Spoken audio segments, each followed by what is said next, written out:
Hallo meine Freunde, hola Madridistas, es ist offiziell. Real Madrid hat es gestern offiziell gemacht, sowohl ein Gonzalo Garcia als auch ein César Palacios und ein Fran Navarro verlassen Real Madrid. Und es könnten nicht die einzigen sein, denn heute ist ein Spieler vor dem Training noch vom Trainingsgelände abgefahren und könnte heute der nächste Transfer von Real Madrid sein. Was da los ist, erkläre ich euch natürlich in diesem Video. Dann gibt es auch brandneue Informationen hier aus Deutschland zum Fall Yan Diomandé, denn diese 24 Stunden könnten endgültig alles entscheiden. Und zu guter Letzt gebe ich euch auch Infos zu Rodri. Mischt sich der FC Barcelona beim Deal von Rodri ein? All das und noch viel mehr in diesem Video. Viel Spaß dabei.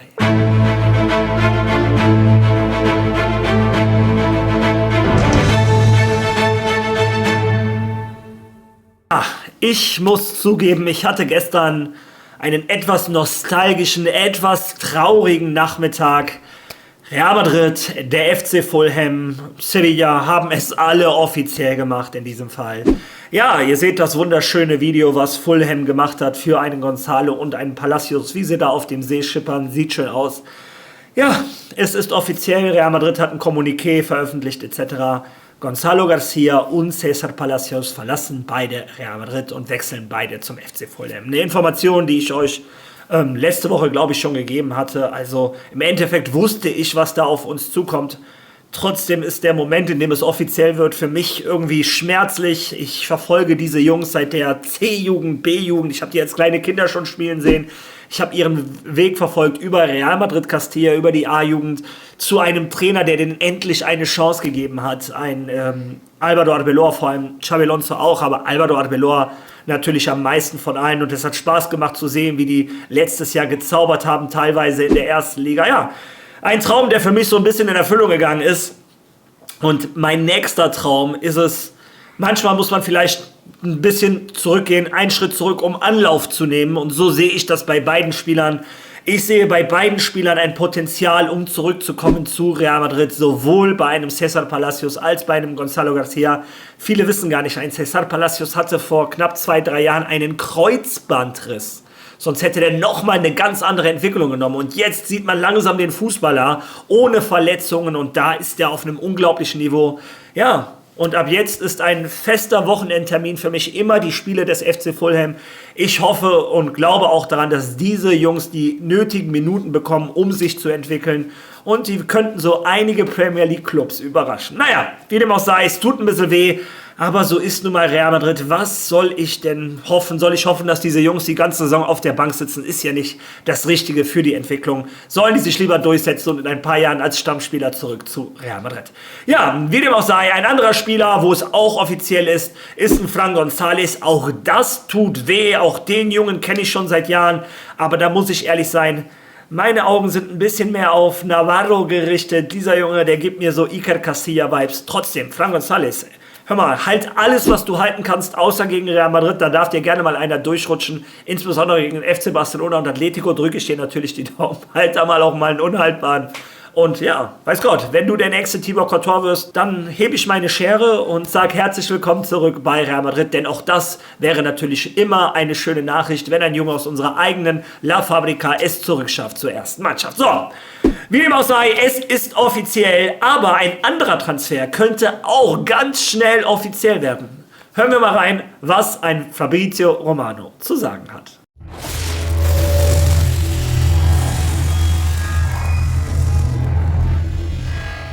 Wer wird der Nächste sein, der Real Madrid verlässt? Meinen Informationen zufolge wird der Nächste Franco Mastantuono sein. Alles läuft auf den Abgang von Franco Mastantuono hinaus, der vor allem von River Plate kontaktiert wurde.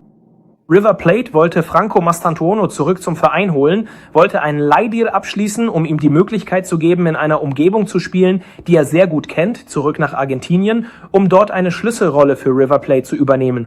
Aber die Antwort von Real Madrid war, du musst in Europa bleiben. Wir wollen, dass du in Europa bleibst. Wir wollen, dass du dich an den europäischen Fußball gewöhnst, anstatt nach Südamerika zurückzukehren. Und jetzt, vor französischen und spanischen Clubs, ist Fiorentina im Rennen. Fiorentina ist einer von mehreren italienischen Vereinen, die an dem Spieler interessiert sind, denn mehrere Clubs haben Interesse an Franco Mastantuono gezeigt, aber Fiorentina drängt darauf, den Spieler von Real Madrid auszuleihen. Das Gespräch dreht sich jetzt um die Übernahme des Gehalts. Also der Leihwechsel von Franco Mastantuono zu Fiorentina könnte der nächste Abgang bei Real Madrid sein. Real Madrid wird in den nächsten Tagen sehr beschäftigt sein, sowohl wegen Diomande als auch wegen allem anderen. Aber auch die Abgänge sind in dieser Phase des Transfermarkts wirklich wichtig. Und Franco Mastantuono wird nicht Teil des Kaders von José Mourinho für die Saison 2026 bis 2027 sein. Und jetzt führt Fiorentina das Rennen um seine Verpflichtung an. Ja, ihr habt es gehört, die Fiorentina hat die Nase vorn im Rennen um Franco Mastantuono. Ich habe am Ende gehört, dass über 20 Vereine nach diesem Jungen angefragt haben, unter anderem auch River Plate, die den unbedingt zurückhaben wollten als Starspieler. Aber man hat direkt klar gemacht, nein, mein Freund, du sollst dich an den europäischen Rhythmus, an the European Way of Life, sollst du dich gewöhnen. Das zeigt auch, was für ein Vertrauen Real Madrid in den Jungen hat. Wenn Real Madrid sagt, oh Gott, wir haben hier komplett verkackt, dieser Junge wird es niemals bei uns schaffen, hätten die gesagt, geh nach River Plate, guck, hab Spaß in deinem Leben, so nach dem Motto. Aber Madrid möchte natürlich, dass er sich an den Rhythmus gewöhnt.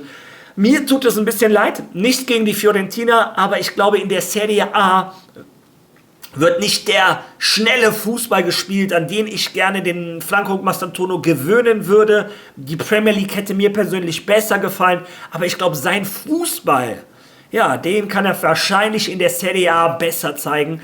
Und das Ganze ist so imminent, dass sogar ein Franco Mastantuono heute vor Trainingsbeginn auf einmal wieder weggefahren ist vom Trainingsgelände von Real Madrid. Also es könnte sein, dass er jetzt schon auf dem Weg nach Florenz ist, was auch immer. Heute die Brandhäusen-Informationen, während ich dieses Video schon geschnitten habe, mitten oder kurz bevor das Training begonnen hat, Franco Mastantuono sich wieder in seinen Wagen gesetzt und war unterwegs. Also die nächsten 24 Stunden immer wieder updaten. Es könnte ganz schnell passieren. Franco Mastantuono könnte neuer Spieler der Fiorentina werden. Ja, und ein anderer Spieler, der heute den anderen Weg machen könnte, nämlich in Richtung Real Madrid, ist Yan Diomande. Und diese Information kommt ausgerechnet von Florian Plettenberg, der, wie gesagt, immer die größte Stimme war, die gesagt hat, Leute, Piano, da ist noch gar nichts durch. Aber auch er hat gerade eben heute Morgen auf Twitter geschrieben, exklusiv, Real Madrid setzt nun alles daran, den Deal mit Yan Diomande über die Ziellinie zu bringen. Frische Verhandlungen mit RB Leipzig laufen. Reals klares Ziel ist, dass Diomande so schnell wie möglich seine medizinische Untersuchung durchführt und die Reise zum Trainingslager von Leipzig in Österreich vermeidet. Die Zeichen stehen gut. Gefühlt entscheidende 24 Stunden vor uns. Das Ganze von Sky Sport auch nochmal bestätigt. Also ein Florian Plettenberg macht klar, Real Madrid möchte nicht, dass Diomande jetzt nochmal nach Österreich reist mit Leipzig, dass er da ein Training teilnimmt, sich vielleicht sogar verletzen könnte, was auch immer. Ja, dieser Transfer, der sich jetzt inzwischen so ein bisschen zieht wie Kaugummi, steht kurz vor seiner Endphase. Laut dem Fabrizio Romano spielt es ja auch noch eine Rolle. Real Madrid wollte Leipzig so ein bisschen Zeit geben, dass die sich eventuell einen neuen Transfer finden, weil es ist ganz einfach, wenn Leipzig irgendwo anklopft und sagt, hör mal, ich hätte gerne den Flügelstürmer, kriegen die einen Preis. Wenn aber die ganze Fußballwelt weiß, die haben gerade für Yan Diomande 130 Millionen bekommen, dann kostet der Flügelstürmer mal eben 10 Millionen Euro mehr oder 15 Millionen mehr. Und das wollte Leipzig ein bisschen verhindern, deshalb haben sie auch gesagt, oder ziehen sie den Deal so ein bisschen in die Länge. Real Madrid ist denen da entgegengekommen, aber so wie man hört, so wie er selber gelesen hat, Real Madrid hat jetzt genug von dem Theater. Real Madrid möchte Yan Diomande so schnell wie möglich. Ja, ein anderer Spieler, den ein Real Madrid so schnell wie möglich haben möchte, oder so erschien es zumindest, war ein Rodri oder ist ein Rodri. Aber da gab es in den letzten Tagen, in den letzten Stunden ein bisschen, ja, Gerüchte rund um den FC Barcelona. Hören wir uns mal an, was Fabrizio Romano zu sagen hat. Denn ich habe euch gesagt, auf der einen Seite steht Real Madrid. Real Madrid führt offizielle Gespräche von Verein zu Verein mit Manchester City. Real Madrid spricht mit dem Berater des Spielers. Rodri ist an einem Wechsel interessiert, also arbeitet Real Madrid am Rodri-Deal. Aber warum gibt es immer noch keinen Deal zwischen Real Madrid und Manchester City? Warum ist der Deal noch nicht abgeschlossen? Warum gibt es noch kein Here we go? Oder ist es noch kein abgeschlossener Deal? Weil Manchester City bereits letzte Woche eine Entscheidung getroffen hat. Es war Dienstag oder Mittwoch letzter Woche, als Manchester City und Real Madrid mit den offiziellen Gesprächen begonnen haben. Seit diesem Moment hat Manchester City beschlossen, die Gespräche zu verzögern und den Deal mit Real Madrid nicht abzuschließen, weil sie abwarten wollten, ob eventuell noch weitere Vereine ins Rennen um Audrey einsteigen. Manchester City wollte die Entscheidung des Spielers verstehen und herausfinden, ob noch weitere Vereine ins Rennen einsteigen könnten. Das habe ich euch immer gesagt. Manchester City hat das Gefühl, dass auch Barcelona an Rodri interessiert sein könnte. Deshalb gibt es in den letzten 24 bis 48 Stunden Gerüchte über Rodri und Barcelona, weil Manchester City glaubt, dass Barcelona mit am Tisch sitzen könnte, wenn es um Rodri geht. Die Verletzung von Frenkie de Jong könnte diese Möglichkeit eröffnen und deshalb glaubt Manchester City, dass Barca dabei sein könnte. Dann liegt es an Rodri zu entscheiden, ob Barcelona eine Chance hat, ihn zu verpflichten oder ob er sagt, nur Real Madrid. Ich gehe nur zu Real Madrid. Rodri wird also offensichtlich eine große Rolle in dieser Geschichte spielen, aber Manchester City hat nicht zugestimmt, den Deal mit Real Madrid sofort abzuschließen, weil sie das Gefühl hatten, dass noch weitere Vereine ins Rennen einsteigen könnten. Jetzt müssen wir also abwarten und sehen, was dort passieren wird. Aber natürlich darf man nicht vergessen, dass Rodri Real Madrid immer als sein Lieblingsziel angegeben hat. Nur Rodri selbst könnte diese Geschichte in irgendeiner Weise ändern oder in die Richtung lenken, in der er den Deal mit Real Madrid vorantreiben möchte. Ja, ihr habt es selber gehört, in den letzten 24, 48 Stunden kommen da die Gerüchte auf, weil der FC Barcelona eventuell wegen dem Frenkie de Jong Verletzung doch an Rodri interessiert sein könnte. Man hörte auch von dem Mateo Moretto, dass die spanischen Nationalspieler des FC Barcelonas da sehr intensiv bei Rodri versuchen zu intervenieren.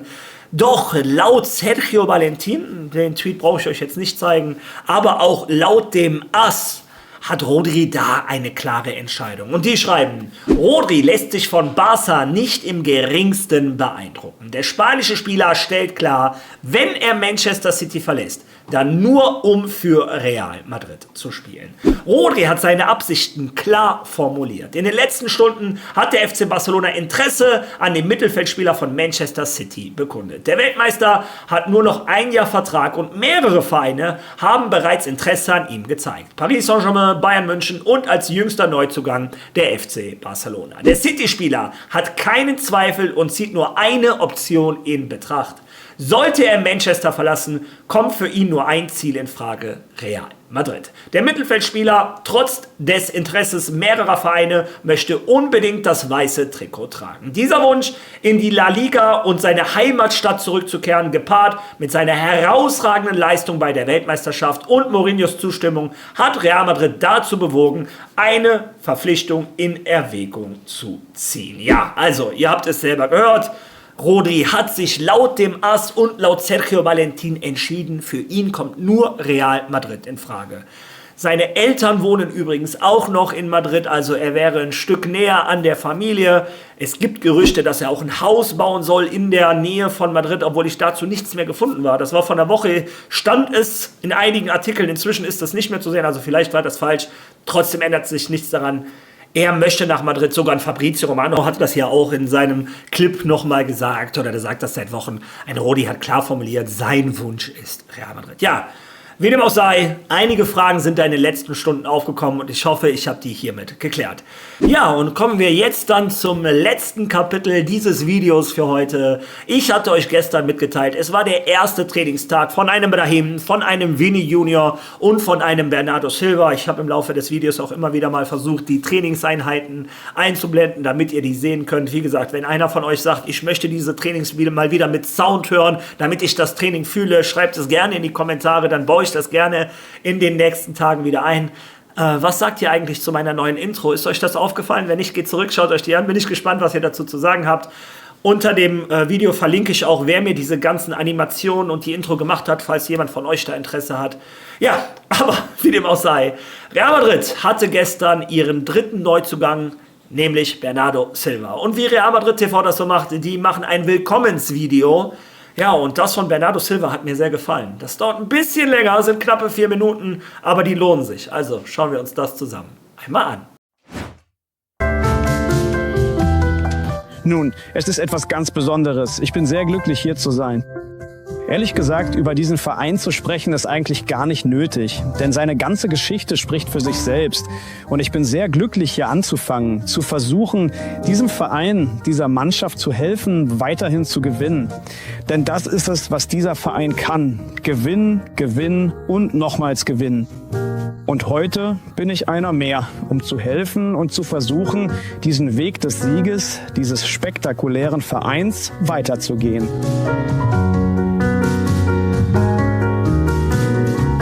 Nun, ich bin müde. Das erste Training war hart, aber ich bin sehr glücklich, all diese Leute kennenzulernen, meine Teamkollegen kennenzulernen.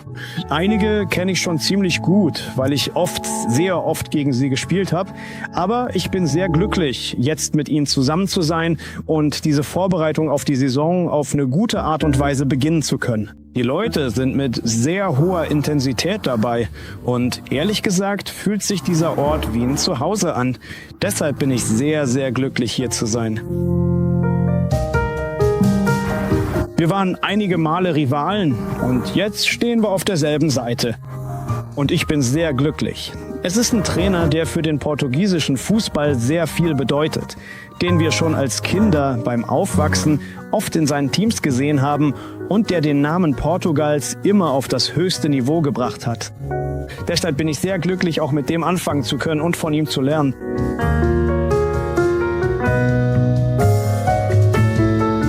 Ich bin Teamspieler, ich bin Arbeiter, der versucht, diejenigen, die an meiner Seite sind, besser zu machen. Deshalb habe ich das Gefühl, dass ich viel Arbeit leisten werde, dass ich auch jeden Tag viel Freude bringen werde, damit wir die Spiele vorbereiten und so gut wie möglich in die Partien gehen können. Und danach versuche ich immer, auf verschiedenen Positionen verfügbar zu sein, um dem Team zu helfen. Ich bin ein Spieler, der an vielen Stellen eingesetzt werden kann und deshalb werde ich auf alles vorbereitet sein, auf alles, was Real Madrid braucht. Und ehrlich gesagt bin ich sehr glücklich, hier zu sein. Ich habe auch schon oft gegen Real Madrid gespielt. Man spürt die Bedeutung des Vereins, man spürt, wie groß es ist, hier zu sein, wie groß es ist, im Bernabéu zu spielen, das ein sehr, sehr imposantes Stadion ist. Und ehrlich gesagt, als Madrid aufgetaucht ist, war es unmöglich, Nein zu sagen. Deshalb habe ich nicht zweimal darüber nachgedacht, auch weil ich dann bei meiner Familie sein kann, ganz nah an Portugal, in einer Kultur, Spanier-Portugal, die sich sehr ähnelt. Das hilft natürlich. Aber der Traum, beim besten Club der Fußballgeschichte zu spielen, denn die Titel sprechen ja für sich, ist am Ende ein Privileg. Und ich bin wirklich sehr glücklich. Ich habe viele, viele, viele Vorbilder. Und Zidane ist ohne Zweifel eines davon. Ich hatte Rui Costa natürlich, weil er Spieler bei Benfica und für Portugal war. Luka Modric ist ohne Zweifel ein Spieler, der für mich ein großes Vorbild war. Ein Beispiel, nicht nur wie man sich auf dem Platz verhält, sondern auch außerhalb. Und ich kenne ihn jetzt auch ganz gut, weil wir schon ein paar Mal gesprochen haben. Und der ist wirklich ein großes Vorbild. Und wie du gesagt hast, Zidane, ich glaube, er gehört vielleicht zu den 5 besten Spielern in der Geschichte des Fußballs. Also, da er mehr oder weniger auf meiner Position gespielt hat, als ich klein war, habe ich immer darauf geachtet, wie er den Ball kontrolliert hat, wie er gespielt hat. Ohne Zweifel ist er eines meiner großen Vorbilder im Fußball.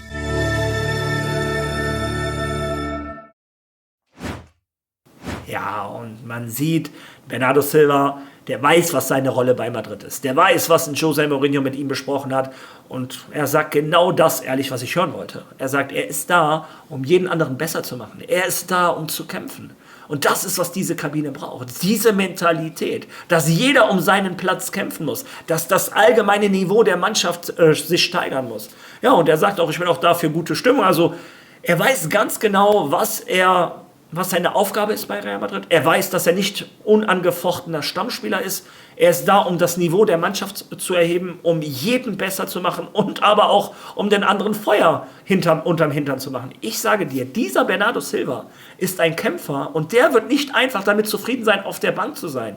Wenn du dieses Jahr in der ersten Elf von Real Madrid sein möchtest, musst du einen harten Preis zahlen und das jede Woche auf dem Trainingsplatz beweisen. Ja, und ich glaube, im Endeffekt ist das das Beste, was Real Madrid passieren kann. Ja, ansonsten muss ich sagen, seine Idole, Zinedine Zidane, ihr wisst, mein großes Idol, Luka Modric, da kann man nicht so falsch mit liegen. Ja, drücken wir mal dem Bernardo Silva die Daumen, dass er eine ähnliche Karriere bei Real Madrid hat wie Luka Modric. Es kommt ein bisschen älter, aber man darf nicht vergessen, Luka Modric ist auch erst mit 27 nach Madrid gekommen. Naja, wenn ein Bernardo Silva nur ansatzweise an die Erfolge von Luka Modric einknüpfen könnte, sind wir, glaube ich, alle zufrieden. Ja, und ich wäre zufrieden, ich hoffe, ihr seid mit dem Video zufrieden, ich wäre auf jeden Fall zufrieden, wenn ihr mir ein Like auf diesem Video lasst, wenn ihr dieses Video hypen könntet, wenn ihr einen Kommentar reinschreibt, was sagt ihr zu diesem Video. Ja, und zu guter Letzt, wer noch nicht auf Follow geklickt hat, jetzt ist der richtige Moment. Und ich würde vorschlagen, wir sehen uns morgen wieder. Also, bis dahin. A la Madrid!